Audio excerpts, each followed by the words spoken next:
የኔ ስቃይ ለአንተም ተረፈ፣ ለቤተሰቦቼ ተረፈ። አባት ነው መሰረት፣ ግን ከአቅሜ በላይ ሆነብኝ። ግዴታ ሐዋሳ መሄድ አለብኝ ብሎ እንግዲህ ወደ ሐዋሳ ጉዞ ለማድረግ ተነስቶ ነበር። በዛም ሁኔታ ወደ ቤተሰቦች ብቻውን እንዲሆን ስላልፈለግኩኝ እንግዲህ ተከትየው አብሬው ሐዋሳ ድረስ ሄደን ነበረ። ራሱን ሁላ አያውቅም ነበረ።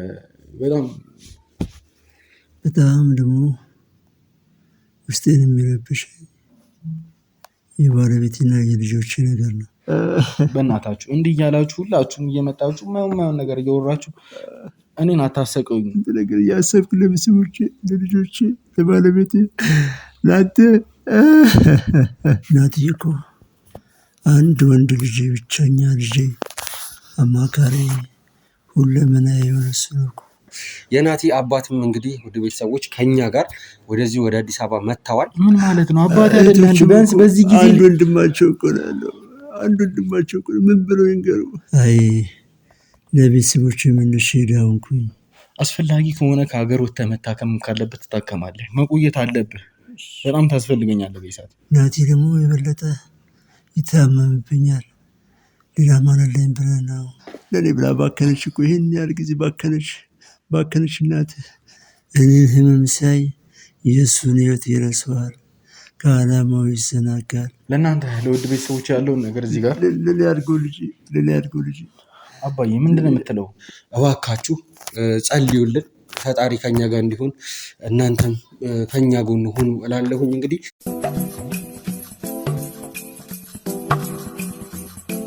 ሰላም ጤና ይስጥልኝ ውድ ቤተሰቦች፣ እንደምን ቆያችሁ? ዳኒ ነኝ። ውድ ቤተሰቦች እንግዲህ ያው ይህንን ሰሞን ያለንበት ውጥንቅጥ የምታውቁት ነው። ሁሉንም ነገር ለእናንተ በካሜራችን መስኮት እንግዲህ ከፍተን እያሳየን ነው የምንገኘው። ያው አንዳንድ እውነታዎች እየቆዩ እየወጡ ነው የሚገኙት። ግን ደግሞ በስተመጨረሻ ላይ ያው ለማድረግ እንደሞከር ነው እንግዲህ ውድ ቤተሰቦች እንደምታስታውሱት እኔ በስተመጨረሻ ላይ ያው አንዳንድ ነገሮችን ፊክስ ለማድረግ ሞክሬ ነበረ። ቢያንስ ይሄ ውጥንቅጥ ከመጣ በኋላ እንግዲህ በመጠኑም ቢሆን ትንሽ መስማማት አለባቸው ብዬ የማስባቸውን ወገኖች እንግዲህ ከአንዱም ከሌላውም እያልኩኝ እንግዲህ ለማስማማት የተለያዩ ስራዎችን ስሰራ ቆይቻለሁ። ውድ ቤተሰቦች እንግዲህ እንደምታውቁት ከዚህ በፊት እንግዲህ እንደነገርኳችሁ ያው የናቲን ኬዝ እንግዲህ እየገፋንበት እንገኛለን። ወንድሜ ናቲም እንግዲህ ነገሩን በጥልቀት እየመረመረ ያሉትን ነገሮች እሱ በራሱ እያወቀ ነው የሚገኘው። ግን ደግሞ ያው ከጊዜ ወደ ጊዜ አንዳንድ አዳዲስ ነገሮች እየመጡ ነው። አንዳንድ የሚያስደነግጡ ነገሮች መጥተው ነበረ። ያው በስተመጨረሻም እንግዲህ ከዚህ በፊት የነበረውን ቪዲዮ የተለቀቀላችሁን ቪዲዮ እንግዲህ እንዳያችሁት ያው የናቲ እንግዲህ አባት ማለትም ሐዋሳ ላይ ታመው የሚገኙት የናቲ አባት እንግዲህ ታመው ራሂል ሰምታ እንግዲህ አንዳንድ ነገሮችን ሲያወሩ ነበረ። ከዛም በኋላ እንግዲህ ናቲ ግዴታ ሐዋሳ መሄድ አለብኝ የነበረውንም ቀረጻ እንግዲህ ጨርሰው ግዴታ ሐዋሳ መሄድ አለብኝ ብሎ እንግዲህ ወደ ሐዋሳ ጉዞ ለማድረግ ተነስቶ ነበር። በዛም ሁኔታ ወደ ቤተሰቦች ብቻውን እንዲሆን ስላልፈለግኩኝ እንግዲህ ተከትየው አብሬው ሐዋሳ ድረስ ሄደን ነበረ። ወደ ቤተሰቦች እንግዲህ ሐዋሳም ስንሄድ ያገኘነው ነገር የተለየ ነገር አይደለም። ያው የናቲ አባት እንግዲህ በጣም ታመው ነበር። ግን ደግሞ ያው አንዳንድ ክትትሎች እንግዲህ በደንብ በጣም በተሻለ ሆስፒታል በተሻለ ሕክምና ባለሙያዎች እንግዲህ በመታገዝ እንግዲህ እያደረጉ ነበረ የሚገኙት። እንግዲህ እንዲያደርጉ አድርገናቸዋል። ያው በተጠናከረ መልኩ ያንን ነገር ለማስቀጠል ነው የሞከርነው። አስፈላጊ የሆነ እንግዲህ ጊዜያዊ ህመም ማስታገሻም እንግዲህ እንዲሰጣቸው ተደርጓል። በዋናነት ውድ ቤተሰቦች ያው ብዙ ወጪ መውጣት የነበረብን ሁኔታም ነበር ያጋጠመን። ግን ደግሞ ውድ ቤተሰቦች ያው ዋናው ነገር አውትካሙ ውጤቱ ነው እና በዛ ነገር ደስ ብሎናል። እኛም ቢሆን በስተመጨረሻም አመርቂ ውጤት ልናይበት ችለናል። እንግዲህ ውድ ቤተሰቦች ያው አሁን የምንገኘው ወደ አዲስ አበባ ተመልሰን እንግዲህ ለቀረጻ ባዘጋጀነው ጊዜያዊ ስቱዲዮአችን ውስጥ ነው የምንገኘው።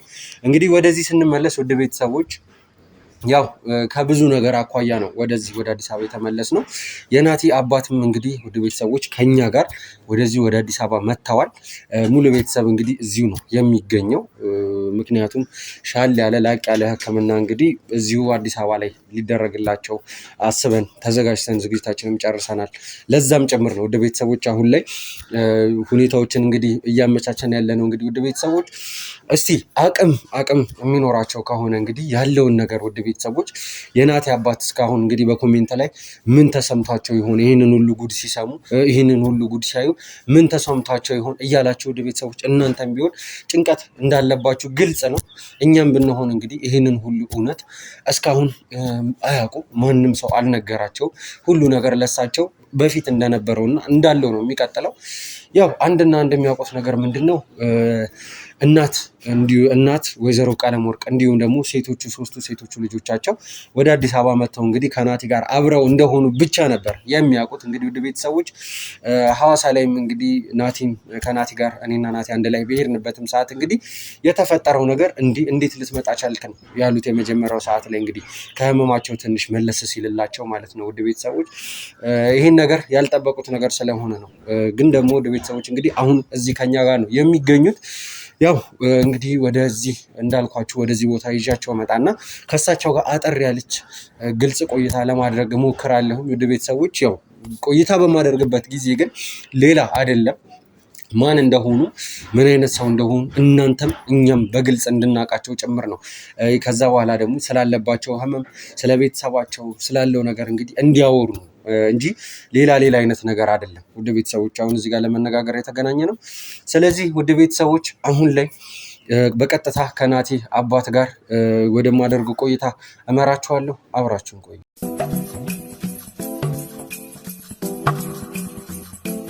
እሺ እንግዲህ ውድ ቤተሰቦች ያው በመግቢያ ላይ እንደነገርኳችሁ እንግዲህ አሁን የምገኘው ውድ ቤተሰቦች ከናቲ አባት ጋር ነው። ያው እንግዲህ እንደነገርኳችሁ ከሐዋሳ አምጥተናቸዋል ለተሻለ ሕክምና እንግዲህ እንዲያገኙ ብለን እዚሁ ከኛ ጋር ነው አሁን ላይ የሚገኙት። ያው ፈጣሪ የተመሰገነ ይሁን አሁን ላይ ቢያንስ በትንሹም ቢሆን መንቀሳቀስ ይችላሉ። ያው ማዘዝ የሚያቀታቸው አንድ ጎናቸው አለ። ከዛም በመቀጠል ደግሞ ትንሽ ልሳናቸውንም እንደዚሁ ትንሽ ያዝ ያደርጋቸዋል። እንግዲህ እስቲ አንዳንድ ቆይታዎችን አብረን ለማድረግ እንወዳለን። እንግዲህ የናቲ አባት በመጀመሪያ ፈጣሪ ይማሩት። ያው ከኔ ጋር እንኳን እቺን 2 ቀን አብረን ነበር የነበርነው።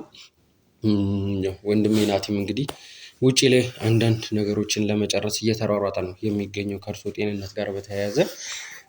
እስቲ አሁን ላይ ስላሉበት ሁኔታ አንዳንድ ነገር ልጠይቆት፣ ያው ሳይጨናነቁ ቀስ ብለው እንዲያወሩኝ ነው የምፈልገው። ምንም የሚያሳስብ ነገር የለም።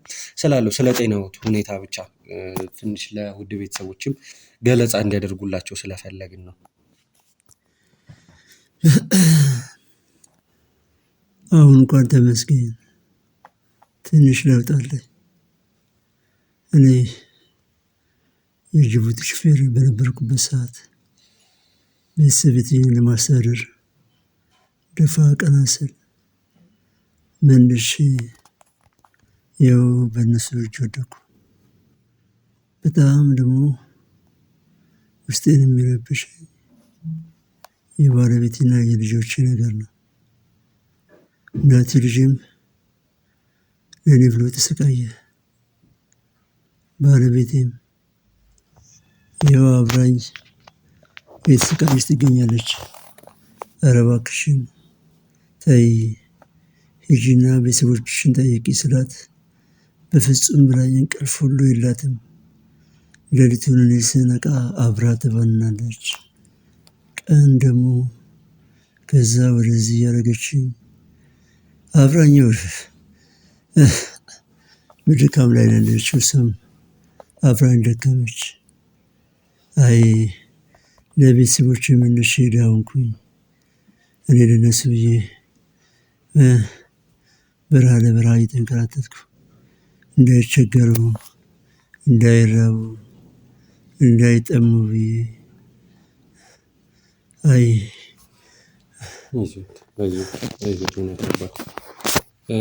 ውድ ቤተሰቦች እንግዲህ የናቲ አባት ማለትም አቶ ፈቃዱ ያው ያለውን ነገር እንግዲህ እየተሰማቸው ያለው ነገር ምንድነው? ማንኛውም ሰው ላይ የሚያጋጥም ነገር ነው። ለቤታቸው ደፋ ቀና ሲሉ እንግዲህ በስራ ምክንያት ነው እንደዚህ ሊሆኑ የቻሉት።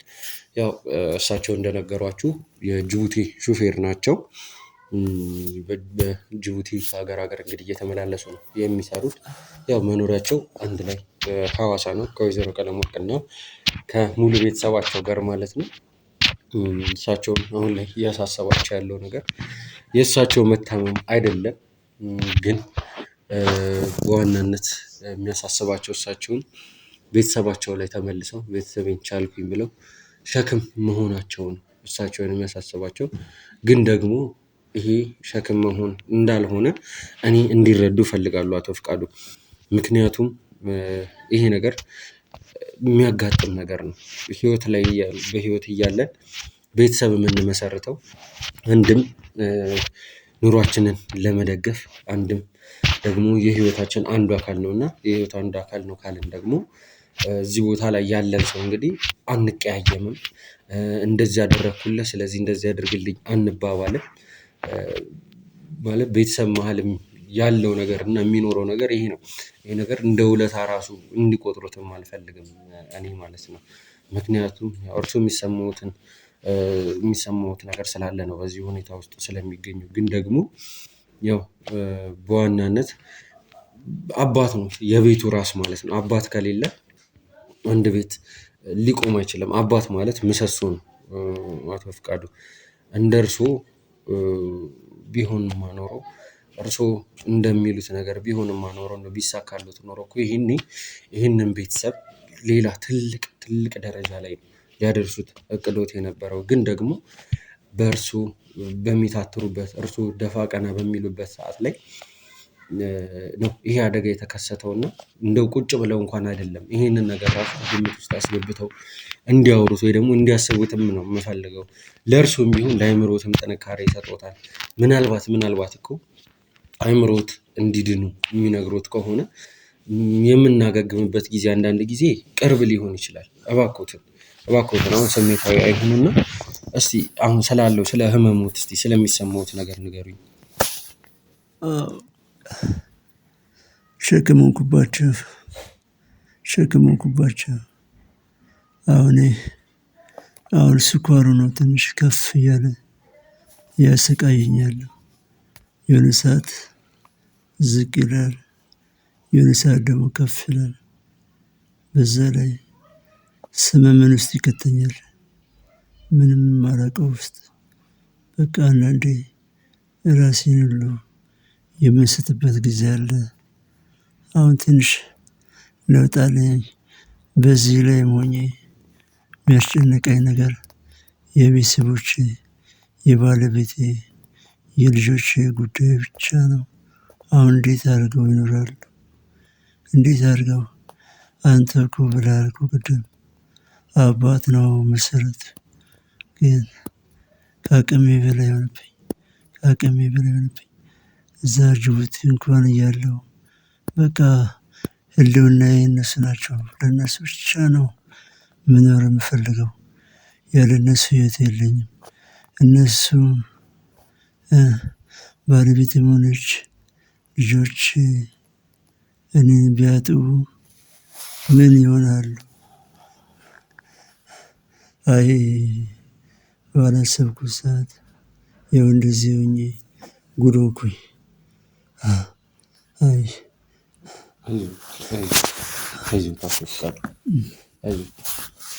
እስካሁንም እኮ ይሄ ሁሉ ነገር እኮ መቀየር ይችል ነበረ። ያው ደብቀን እናስቀምጥ ባይባል ኖሮ ማለት ያው የፈሰሰ ውሃ አይታፈስም።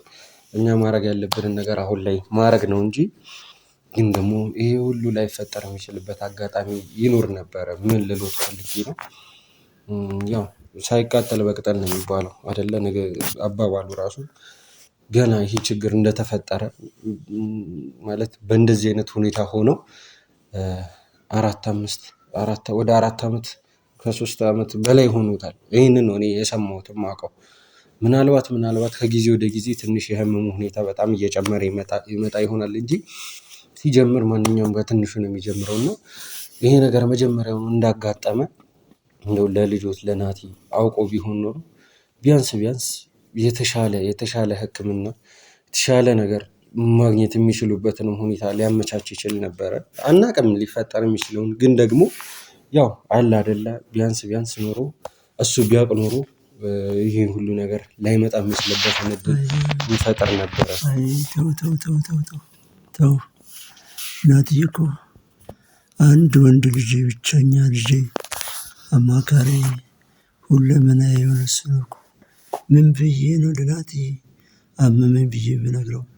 ራሴ ህመሜን ችዬ ነው መኖር ያለብኝ እንጂ ምን ብዬ አሁን ናትዬ ነግሬው ለራሱ እንዲሁ ይጨነቃል። እንደገና ሌላ የኔ ህመም ጭንቀት ይሁንበት እሱን ሌላ በሽታ ላይ ልጣለው? በፍጹም የማይሆን ነገር ነው። ለዛ ነው እኔ በሽታዬን ችዬ 4 ዓመት ሙሉ እንዳይታወቅብኝ ብዬ በላዬ ላይ ህመሜን የጨረስኩት። ናቲ ደግሞ የበለጠ ይታመምብኛል። ሌላ ማን አለኝ ብለህ ነው? የሚገርም ነገር ለልጆቼም ለራሔልም ለመድኃኒትም ለአብስራትም ነግሬያቸዋለሁ። አደራችሁን ለናትዬ እንዳትነግሩት መታመሜን። ከታመምኩኝ ካወቀ ሌላ ችግር ውስጥ ይገባል ብዬ ለልጆቼ ሁሉ አስምዬ ነው የነገርኳቸው። ለዛ ነው እሱም ወደ አዲስ አበባ የመጣው። ምንም የሚያውቀው ታሪክ የለም። የኔ መታመም አያውቅም። ናትዬ ቢታመም መታመም የሚሰማ የበለጠ ሌላ በሽታ ውስጥ ይወድቅብኛል። ያው አሁን እሱ አዲስ አበባ ላይ ሆኖ አለመስማቱ በጣም ደስተኛ አድርጎኛል። ራቅ ማለቱ ለእኔ ደስተኛ አድርጎኛል።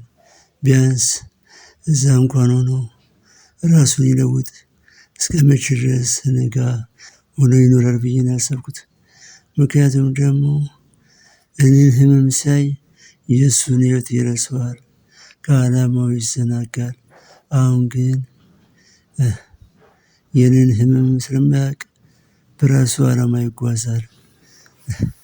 አይ ለዛ ብዬ ነው ናትዬ እንዳይሰማ የፈለኩት። እጅግ አድርጌ የምወደው ልጄ አሁንም ናትዬ እንዲሰማ ምንም ፍላጎት የለኝም። እኔ ያው መዳኔ አይቀርም፣ ግን ናቲ ሳይሰማ በዚሁ እዛው እሱም ባለበት እየሰራ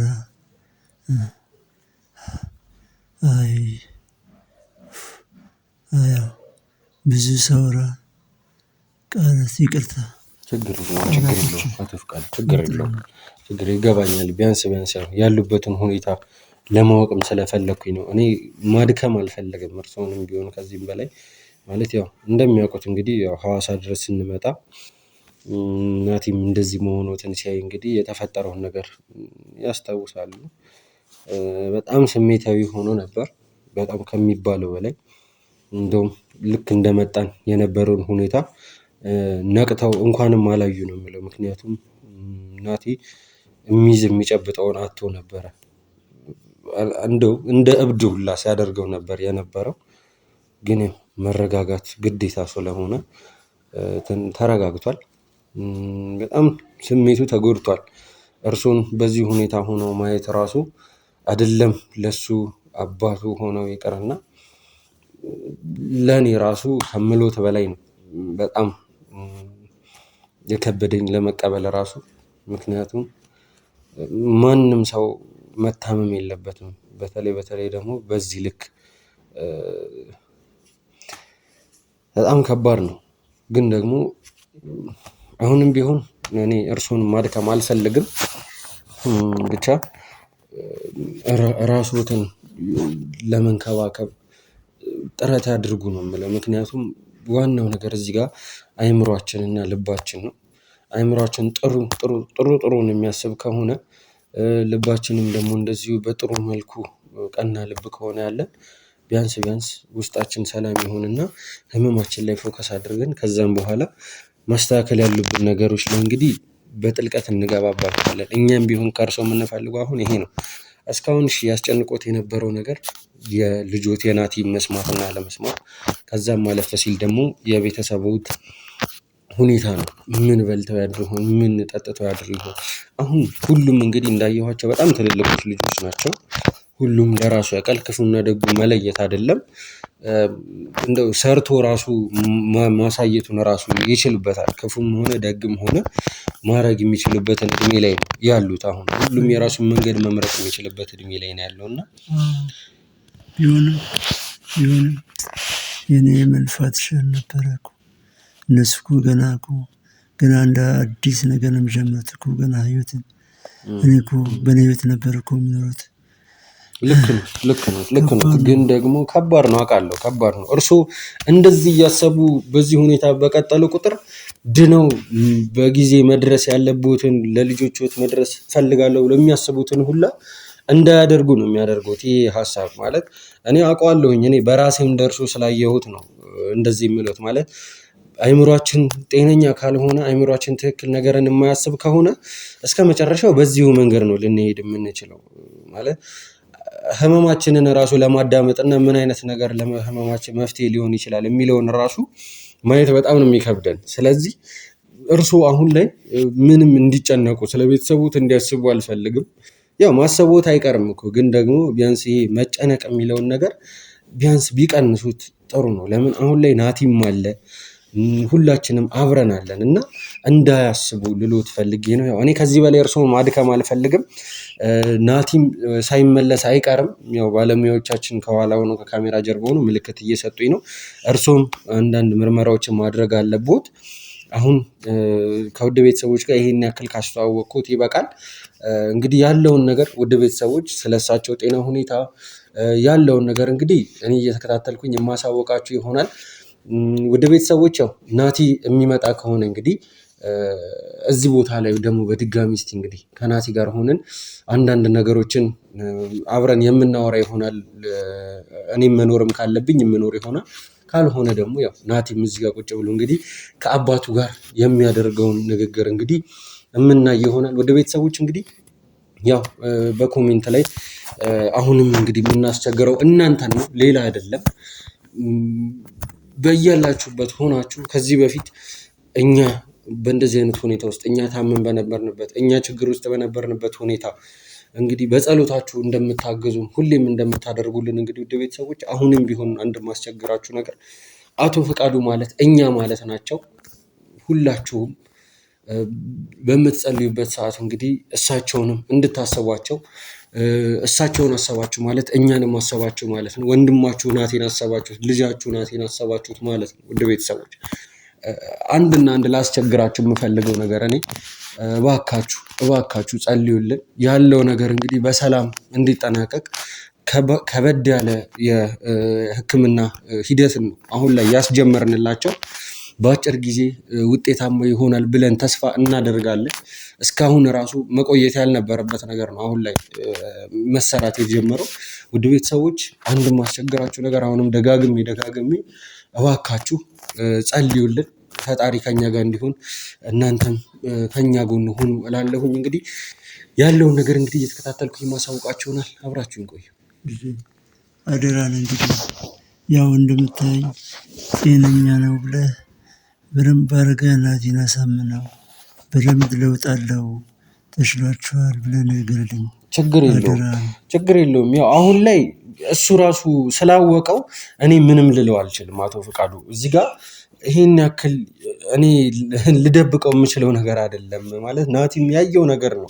እርሶ አይጨነቁ እባክዎትን። እርሶ በተጨነቁ ቁጥር ራስዎት ላይ ነው ሌላ ነገር የሚያመጡትና እርሶ እረፍት ማድረግ አለቦት። አሁን ላይ አንዳንድ ምርመራዎች አሉ። እነዛ ምርመራዎችን በቶሎ በሰባለው ሰዓት እንግዲህ ማድረግ ስላለብን ነው እንግዲህ እኔ ላደክሞት ያልፈለግኩት እንጂ ከእርሶ ጋር ቁጭ ብዬ ሳወራ ቡል በጣም ነበር ደስ የሚለኝ። ብዙ የምናወራቸው ነገሮች ይኖራሉ በእርሶ ጤንነት ባለው በአንዳንድ ነገሮች ላይ እንግዲህ በጣም ብዙ የምናወራቸው ነገሮች ይኖራሉ። መጀመሪያ ግን እርሶ ቢያንስ ትንሽ ማገገም መቻል አለብዎት። ያለውን ነገር እንግዲህ እያየን አንድ ላይ እያየን ነው የምንሄደው ነው የሚሆነው። አቶ ፍቃዱ እባክዎትን እርሶ አያስቡ። ካሜራማን አንዴ ካሜራን አጥፋልኝ፣ ወጣ ብዬ እመለሳለሁኝ።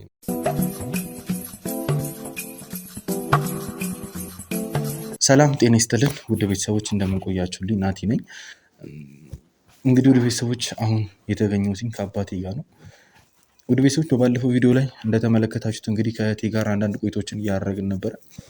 እህቴ ሐዋሳ መሄድ እንዳለብኝ እንዲሁም ደግሞ አባቴን ማግኘት እንዳለብኝ ጭምር በጣም ተቆጥታ ነበሩ ላይ ያለችኝ የነበሩ። እኔም በጊዜው ቃል ገብቼላት ነበር ወደ ሐዋሳ ሄጄ አባቴን ለማግኘት ሲቀጥልም ደግሞ እንግዲህ ለአባቴ የተሻለ የሆነ ሕክምና ለማግኘት እንግዲህ የቻልኩትን ያክል እንደሞክር ነግሬያት ነበር። ውድ ቤተሰቦች እንደምታስታውሱት እንግዲህ በቃሌም መሰረት ቃል በገባሁትም መሰረት በዛኑ ቀን ወደ ሐዋሳ ሄጄ ነበረ። ውድ ቤተሰቦች አሁን እዚህ ጋር ማመስገን የምፈልገው ሰው ዳኒን ነው። ዳኒ ብቻዬን እንደሄድ አልፈለገም ነበረ በጊዜው። ሁሉንም ነገር ትቶ ነው ከኔ ጋር ተከትሎ መጥቶ ነበር። ሐዋሳን በደረስንበት ሰዓት ላይ ውድ ቤተሰቦች የነበረው ነገር በጣም ማለት ልብ የሚሰብር ነበር። እኔ አባቴን በዚህ ልክ አገኘዋለሁ ብዬ አልጠበቅኩኝም ነበር።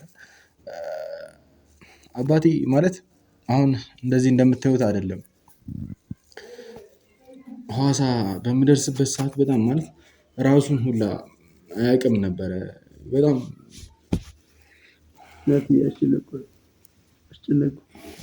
አባቁ አንዴ ዝም በል ችግር የለውም። እረፍት አድርግ። በደንብ ብዙ ማውራት እንደሌለብን ነግሬሃለሁ። አስጨነቁ ልጅ አስጨነቁ። የኔ ምን በቃ ችግር የለውም አታስብ። ምንም እኔ ምንም አልሆንኩም። አንተ ነህ እዚህ ጋር እየተሰቃየህ ያለው፣ አንተ ነህ ታመህ ተኝተህ የነበረው። ፈጣሪ ይመስገን። ውድ ቤተሰቦች እውነት ማመስገን የሚፈልጋቸው በጣም ብዙ ሰዎች አሉ። ካለሁበት ሁኔታ አንጻር አሁን ማንም ማመስገን እንዳለብኝ ምን ማድረግ እንዳለብኝ ለምንም ማለት እያገናዘብኩኝ አይደለም። አባቴን ሐዋሳ ካየሁት ሰዓት ጀምሮ ደህና አይደለሁኝም እውነቱን ለመናገር። ከሐዋሳ ወደዚሁ ለይዘን የመጣ ነው። በጣም ማለት እንዴት እንደማስረዳችሁ አላውቅም። አባቴ በጊዜው በጣም ከባድ ሁኔታ ላይ ነበር። ራሱን አያውቅም። እኔን ሁላ መለየት የማይችልበት ሁኔታ ላይ ነበር። ውድ ቤተሰቦች እንግዲህ ከዛ ያው ማለት በአስገዳጅ ሁኔታ ነው ወደ አዲስ አበባ ይዘን የመጣ ነው። እንግዲህ አዲስ አበባ ከመጣ በኋላ ወዲያው ወደ ሕክምና ነበር የገባው። እንግዲህ የተሻለ ሕክምና ካገኘ በኋላ ነገሮች እንደውም በጣም ፈጣሪ ረድቶ ማለት ይቻላል። ውድ ቤተሰቦች ይሄ ማለት እንግዲህ እዚህ ሀገር ማለት አዲስ አበባ ላይ ያሉ ዶክተሮችን እያናናኩኝ ምናምን ነገር ሳይሆን ያው ማለት እነሱም የቻሉትን አድርጓል። ነገር ግን ከፈጣሪ በመቀጠል ነው ሁሉም ነገር እነሱ ማድረግ የሚችሉ። ስለዚህ በመጀመሪያ ፈጣሪ ነው ማመስገን የምፈልገው። አሁን አባቴ ካለበት ሁኔታ አንጻር አባቴን እንደዚህ ማየት ለእኔ በጣም ትልቅ ነገር ነው። መጀመሪያ ካየሁበት ሁኔታ አንጻር አሁን ላይ እንደዚህ ሳየው በጣም ደስተኛ ነኝም። እውነቱን ለመናገር ግን ቤተሰቦች ሙሉ ደስታ አይደለም ውስጤን የሚሰማው። በጣም ልቤ ተሰብሯል። በይሳት ከባድ ሁኔታ ላይ ነኝ ያለሁት። ለምስከተትኩ ልጅ አባ ለምንድነው እንደዚህ የምትለው? እኔ ደህና ነኝ ማለት እኔ ምንም ሆንኩት ነገር የለም አይደል? ምን ሆንኩኝ እኔ?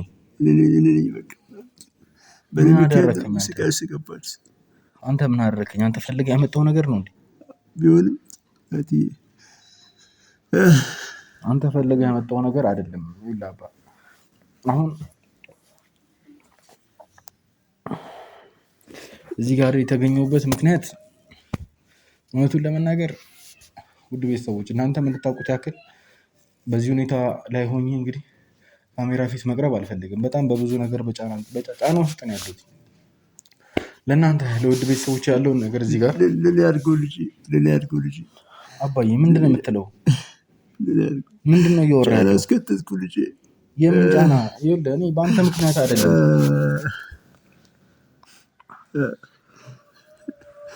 የኔ ስቃይ ለአንተም ተረፈ፣ ለቤተሰቦች ተረፈ። አባ ችግር የለውም አታስብ። አሁን ማሰብ መቻል ያለብህ አንተ ደህና ለመሆን ብቻ ነው። በቃ አንተ ደህና ከሆንክ በኋላ ሁሉም ነገር የሚደርስ ነገር። ለምንድን ነው እንደዚህ የምትለው? እኔ ነኝ አንተ ምን እሺ ማለት ይህ እኮ ፈልገህ ያመጣው ነው። ናትዬ እንዴት አድርጌ እናንተ ነገር ያስችለኛል። ናትዬ አንተ ነገር እንዴት ያስችለኛል?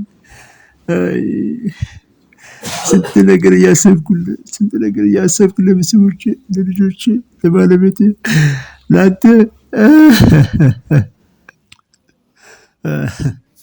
ልጄ ጭንቀት እስከተትኩ ማለት ነው። ረባበስኩ።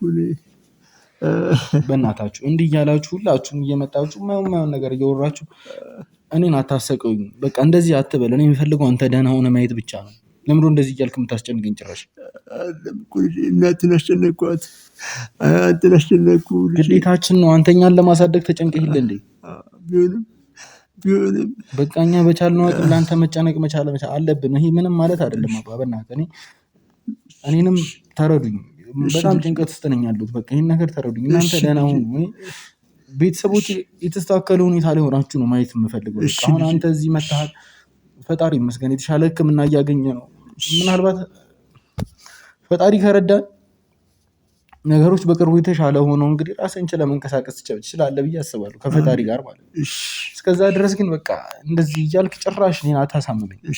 በርታልኝ። አንተ እንዲህ ከልጅነታችን ጀምሮ እኮ እንዴት እንዳሳደግከን በደንብ አውቃለሁ አይደል? ሲጀመር ከመጀመሪያውም ይሄ ሁሉ ነገር ሲፈጠር አባ አንተ መጠየቅ የምፈልገው ነገር ይሄ ነው። በቃ ይሄ ሁሉ ነገር ሲፈጠር እንዴት ማለት ለምን ትደብቀኛለህ? ከዚህ ሁሉ ጊዜ በኋላ ራሱ እዚህ መታ አዲስ አበባ የተሻለ ሕክምና ስታገኝ በጣም የሚገርም ለውጥ ነው ያየነው። ባህር ይህን ሁሉ ጊዜ እኮ ከምትሰቃይ አንዴ ለእኔ ብትነግረኝ ከዛ በኋላ ሁሉን ነገር ማስተካከል እንችል ነበር አይደል? ለምን ረብሻለሁ? ምን ማለት ነው ለምን ረብሻለሁ? ያንተን ጭንቅላት ለምን አበላሸዋለሁ? ልጄ ስንት ዓላማ ስንት እቅድ ያለ ልጄ ለምን ረብሻለሁ ብዬ እኮ ነው ራሴ ህመሜን ታግሼ ችዬ ሁሉ ነገር በቃ በላይ ላዩን ብዬ እኮ ነው ልጄ። አንተን ለማስጨነቅ ነው እኮ።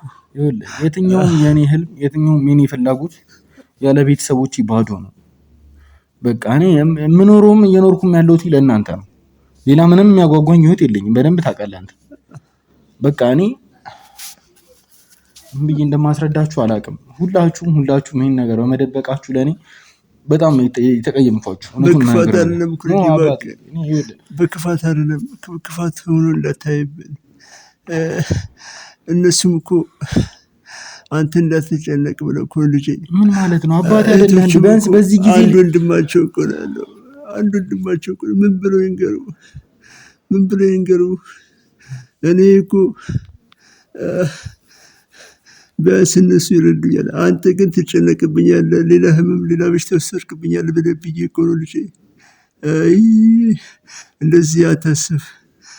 ይህን ያህል ጊዜ የቆየሁትም እኮ አንተ በፍጹም እንድታውቅ ስላልፈለግኩኝ ነው። እኔ ግን ያው ተስፋ አድርጌ ከአሁን እድናለሁ ብዬ እየሰራሁ እዛ በረሃ ላይ እየተንከራተትኩ እየሰራሁ እየደከምኩኝ ከአሁን ይሻለኛል ስል ባሰብኝ። ያን ሁሉ ግን መጨረሻ ይኸው ዛሬ እንደዚህ ነው። አንተ እንድታውቅም ስላልፈለግኩኝ ነው እንጂ እነሱንም በክፋት አትያቸው፣ እህቶችን ሁሉም እናትንም እኔንም አትቀየመኝ ልጄ። ያንተ ጭንቀት ይገባኛል። ከኔ በፊት እኮ አንተ ትጨነቅልኛለህ ልጄ። አማካሪ እንትን አትበል፣ ራስን አታድክመው አባ። እኔ አሁን አንተ እንድትረጋጋ ብቻ ነው የምፈልገው። በቃ ማለት ሁሉም ነገር አንዴ አልፏል። እኔ አሁን በእርግጠኝነት የምነግርህ ነገር ከዚህ በኋላ 100% ትኩረት ማድረግ የምፈልገው አንተ ላይ፣ ያንተን ጤና መመለስ ላይ፣ አንተ ደህና እንድትሆን ማድረግ ላይ ነው ትኩረት ማድረግ የምፈልገው። አስፈላጊ ከሆነ ከሀገር ወጥተህ መታከም ካለበት ትታከማለህ።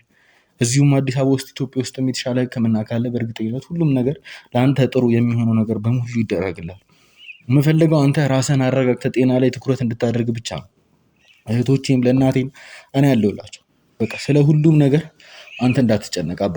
እሺ እባክህ በእናትህ እኔ እንድትኖርልኝ እፈልጋለሁ ከምንም ነገር በላይ። ገና በጣም ብዙ ለወራህ የምፈልጋቸው ነገሮች አሉ። በጣም ብዙ መቆየት አለብህ። በጣም ታስፈልገኛለህ። በይሳት በጎኔ እንድትሆን እፈልጋለሁ አባቴ። ስለሁሉም ነገር ፈጣሪ አለ። ስለሁሉም ነገር ምንም አትሆንም። በእርግጠኝነት ነው ነገር እናትም ብትሆን እኮ ደስታለች፣ ደከመች። ይኸው ከኔ ጋር ስንት ጊዜዋ አብራኝ መከራ ትብላለች። ከጎን የተለይታ አያውቅም። ይኸው እንቅልፍ የሚባል በአይኗ ዞር አያውቅም። እኔ ሌሊት ስነቃ አብራ ትነቃለች። ይኸው ወንበር ላይ ቁጭ ብላ ነው ከኔ ጋር ተንከራታ ያለችው። አንዴ አጥሚቱን አንዴ ሙቁን በቃ ሲጨንቃት የማትሄድበት የለም። ምን እንደመመገብ ከአቅም በላይ ሲሆንባት ይሄን አልበላ ምስላት ጎረቤት ትሄዳለች፣ ቤተሰቦቿን ታስጨንቃለች። በቃ ለእኔ ብላ ባከነች እኮ ይሄን ያህል ጊዜ ባከነች። እናት ደከመች፣ አብራኝ ደከመች። ከኔ ከታማሚ በላይ እርሷ ታመመች። አይ እናትህም ብትሆን ደከመች ለፋች። ይኸው እንቅልፍ በዓይኗ ዞሮ አያውቅም። እኔ እንቅልፍ ሳጣ ሌሊት እሷም አብራኝ ያው ዓይኗ ይንከራተታል ከእኔ ጋር። እኔ ስነሳ ትነሳለች። ስተኛ እሷ እንቅልፍ የላትም። አንዴ ሙቁን አንዴ አጥሚቱን ኧረ ስንቱን ነገር ይሄን አልወስድም ስላት ይሄን አልወስድም ስላት በቃ ሌላ ነገር ደግሞ ከጎረቤትም ቢሆን ተበድራም ምን ብላም ተለክታም ታመጣለች። እንቅልፍ የሚባለው የላትም። እረፍት የላትም እኮ ይኸው ከጎኔ ከሆነች ስንት ጊዜው ናት። ተሰቃየች አብራ ተሰቃየች። ምን ብዬ የእናትህን ነገር ያሳስበኛል። የእናትህ ነገር ያሳስበኛል። ስለ ሁሉም አታስብ፣ እኔ አለሁላቸው አባ በእናትህ። ቢሆንም እናትህ ተሰቃየች አብራኝ። ጤነኛ የነበረች በእኔ በሽተኛ ሆነች። ጤነኛ ነበረች። ይሁን ማልቀስ ብቻ። እሷ ስታለቅስ እኔ ደግሞ እንዴት አድርጌ ያስችለኛል። ህመሜ ባሰብኝ። የእሷ ነገር አይሆንልኝም።